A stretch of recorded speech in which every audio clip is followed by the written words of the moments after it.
Hi guys, welcome back to my channel. Saudi pro ലീഗിൽ നടന്ന അൽ Nasar versus അൽ വഹ്ദ മത്സരം 2-0 എന്ന ഗോൾ സ്കോറിന് അൽ നസർ വിജയം കരസ്ഥമാക്കിയിരിക്കുകയാണ്. അൽ നസറിന്റെ കൂടെ ക്രിസ്ത്യാനോ റൊണാൾഡോ, സാദിയോ മാനെ എന്നിവരാണ് ഗോൾ സ്കോർ ചെയ്തിട്ടുണ്ടായിരുന്നത്. ഈ ഒരു മത്സരത്തിൽ വിജയത്തോടുകൂടി സൗദി പ്രോ ലീഗിൽ 47 പോയിന്റുമായിട്ട് മൂന്നാം സ്ഥാനത്ത് തുടർന്നുകൊണ്ടിരിക്കുകയാണ്.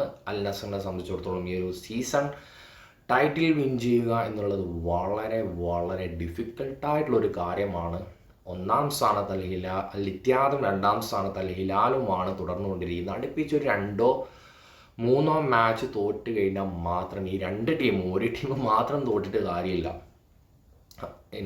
ഇവർ തോറ്റത് കൊണ്ട് മാത്രം ഒന്നാം സ്ഥാനത്ത് കയറില്ല. അൽ നസർ ഈ ഒരു അടുത്ത മാച്ച് വിൻ ചെയ്യും വേണം. അൽ നസറിനെ സംബന്ധിച്ചിടത്തോളം ഈ ഒരു രണ്ട് ടീമുമായിട്ട് അൽ ഇത്തിഹാദുമായിട്ട് പിന്നെയും ഓക്കെയാണ്, അത്യാവശ്യം കമ്പയർ ചെയ്യാൻ പറ്റുന്ന തരത്തിലുള്ളൊരു പെർഫോമൻസ് ആണ്. പക്ഷേ അൽ ഹിലാലുമായിട്ട് ഏതൊക്കെ സമയത്ത് മാച്ച് വന്നിട്ടുണ്ടോ അട്ടപ്പടലമായ ഒരവസ്ഥയാണ് അൽ നസറിനെ സംബന്ധിച്ചിടത്തോളം. അൽ ഇത്തിഹാദ് എന്ന സെറ്റ് ക്വാളിറ്റി ഒരു സ്ക്വാഡാണ് അൽ ഹിലാലിനെ സംബന്ധിച്ചിടത്തോളം. പക്ഷേ അൽ നസറിലേക്ക് വരുന്ന സമയത്ത് മിഡ്ഫീൽഡ് എന്നൊക്കെ പറഞ്ഞാൽ വളരെ വീക്ക് പോയിന്റ് എന്ന് പറയാനുള്ള മിഡ്ഫീൽഡ് മാത്രമാണ്. അതും ഇപ്പോൾ കാണിച്ചൊരു മണ്ടത്തരം എന്താണെന്ന് വെച്ചാൽ വീക്ക് പോയിന്റ് ആയിട്ടുള്ള ഏരിയ ക്ലിയർ ചെയ്യാതെയാണ് എഗെയിൻ ആസ്റ്റൺ വില്ലയോട് എനിക്കൊന്ന് 70-80 മില്യൺ ട്രാൻസ്ഫർ ഫീ കൊടുത്തിട്ടാണ് സ്ട്രൈക്കറെ കൊണ്ടുവന്നിട്ടുള്ളത്. ഒരാവശ്യവും ഇല്ലാത്തൊരു ട്രാൻസ്ഫർ ആയിരുന്നു. ഡിഫൻസിലേക്ക് വരുന്ന സമയത്തും വലിയ രീതിയിലുള്ളൊരു ഇമ്പാക്റ്റ് ഉള്ളൊരു ലാപ്പോർട്ട് ഒഴികെ ലാപ്പോർട്ടൊക്കെ പാർട്ട്ണറായിട്ട് കളിക്കാൻ പറ്റിയൊരു സെൻറ്റർ ബാക്ക് നിലവിൽ അവൈലബിൾ അല്ല. അതുപോലെ ലെഫ്റ്റ് വിങ്ങും റൈറ്റ് വിങ്ങിലേക്കൊക്കെ വരുന്ന സമയത്ത് ഈ രണ്ട് ടീമുമായിട്ട് കമ്പയർ ചെയ്യുന്ന സമയത്ത് വലിയ രീതിയിലുള്ള ഒരു ഇമ്പാക്റ്റ് ഇതുവരെ കൊണ്ടുവന്നിട്ടില്ല. എഗെയിൻ എന്തുകൊണ്ടാണ് അവർ ക്ലിയർ ചെയ്യാത്തതെന്ന് എനിക്ക് മനസ്സിലാവുന്നില്ല. ഈ ഒരു മത്സരത്തിലേക്ക് വരുന്ന സമയത്ത് വലിയ രീതിയിലുള്ള ഒരു ഡിഫിക്കൽട്ടായിട്ടുള്ള മത്സരമായിരുന്നില്ല. അൽ വഹദക്കെതിരെ കളിക്കുന്ന സമയത്ത് ആദ്യ ഹാഫ് തന്നെയാണ് റൊണാൾഡോ ഹെഡിങ്ങിലൂടെ ആദ്യം സ്കോർ ചെയ്യുന്നു. പക്ഷേ എല്ലാവരെയും ഞെട്ടിച്ച ഒരു കാര്യം, അതിനുശേഷം ഒരു പെനാൾട്ടി കിട്ടുന്നു. പെനാൾട്ടി എടുക്കാൻ വേണ്ടി വരുന്നത് സാദിയോ മാനെയാണ്. പ്രത്യേകിച്ച് ഈ ഒരു സിറ്റുവേഷനിൽ അത് എടുത്തു പറയാനുള്ള കാരണം ഗോൾഡൻ ബോട്ട് റേസ് നടന്നുകൊണ്ടിരിക്കുകയാണ്. 21 ഗോളുമായിട്ട് റൊണാൾഡോ, 18-19 ഗോളാണെന്ന് തോന്നുന്നു ബെൻസിമ.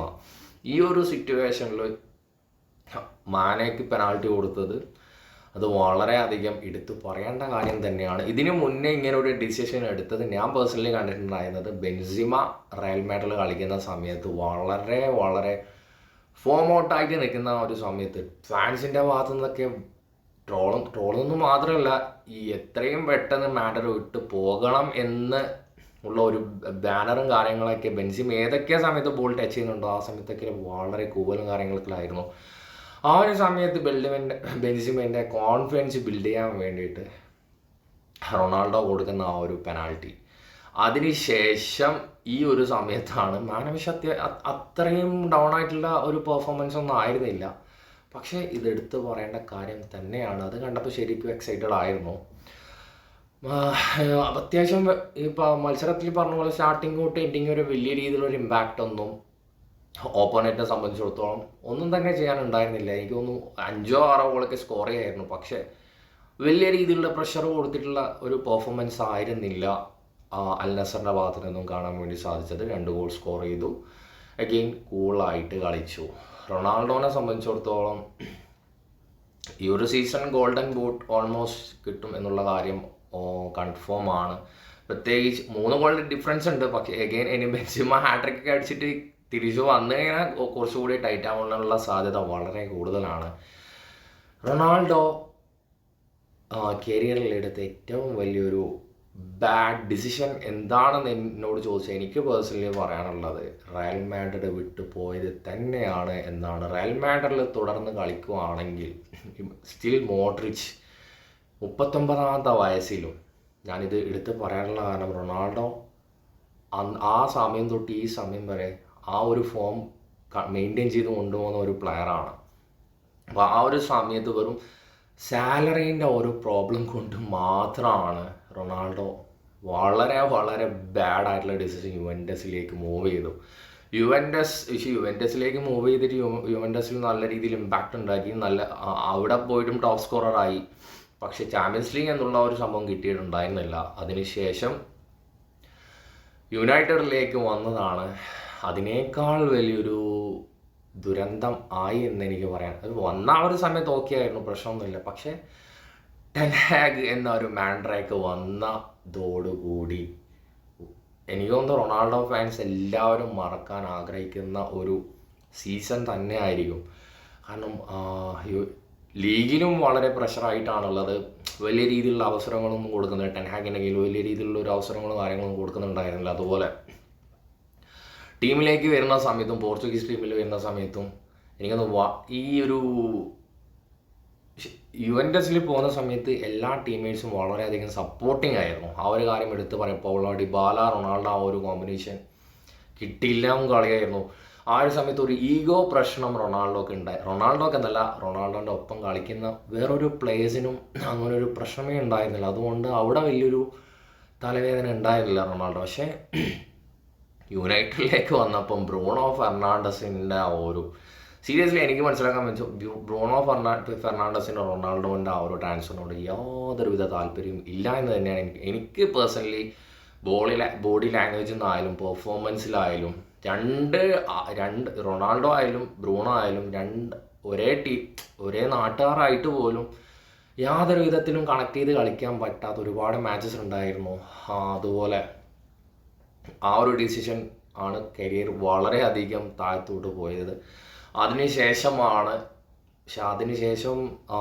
അൽ നസറിലേക്ക് വന്നതിന് ശേഷം ലെവർകൂസനിലേക്ക് വരുന്ന വെച്ച് ഒരുപാട് റൂമേഴ്സ് ഉണ്ടായിരുന്നു. പക്ഷേ ലെവർകൂസനിലേക്കായിട്ട് വന്നിനെങ്കിലുണ്ടല്ലോ പീക്ക് എന്താ പറയുക, റയൽ മാഡ്രിഡിൽ കളിച്ച ആ ഒരു ചിലപ്പോൾ അതിനേക്കാൾ എക്സ്ട്രാ ഹൈപ്പ് ആയിരിക്കും. കാരണം ഒന്നാമത് ലെവർകൂസൻ കത്തി നിൽക്കുന്ന സമയമാണ്. സാബി അലോൺസോ വന്നിട്ട് വൺ മാൻ ഷോ കാണിച്ച് കൊണ്ടിരിക്കുന്ന ആ ഒരു സമയത്ത് റൊണാൾഡോ കൂടി ലെവർകൂസനിൽ വന്നിട്ടുണ്ടായിരുന്നെങ്കിൽ ചിലപ്പോൾ ആ ഒരു നമ്മളെ എക്സൈറ്റ്മെൻറ്റിൻ്റെ പീക്ക് ലെവലിലേക്ക് പോകുമായിരുന്നു. പക്ഷെ അത് എന്തുകൊണ്ടാണ് പിന്നെ അതിന് ശേഷം ഒരു റൂമേഴ്സോ കാര്യങ്ങളോ ഒന്നും തന്നെ ഉണ്ടായിരുന്നില്ല. അത് വളരെയധികം പേഴ്സണലി എനിക്ക് വളരെയധികം ഹേർട്ടായി.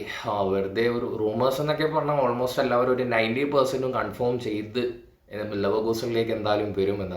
ആ സമയത്ത് സാബി എന്ത് പറഞ്ഞാലും, കാരണം അത്രയും ഡൗൺ ആയിട്ട് നിൽക്കുന്ന ഒരു ടീമിനെ ടൈറ്റിൽ വിൻ ചെയ്യിപ്പിക്കുക, എത്രയോ വർഷങ്ങൾക്ക് ശേഷമാണ് ലെവർകൂസൻ ടൈറ്റിൽ വിൻ ചെയ്യുന്നത്.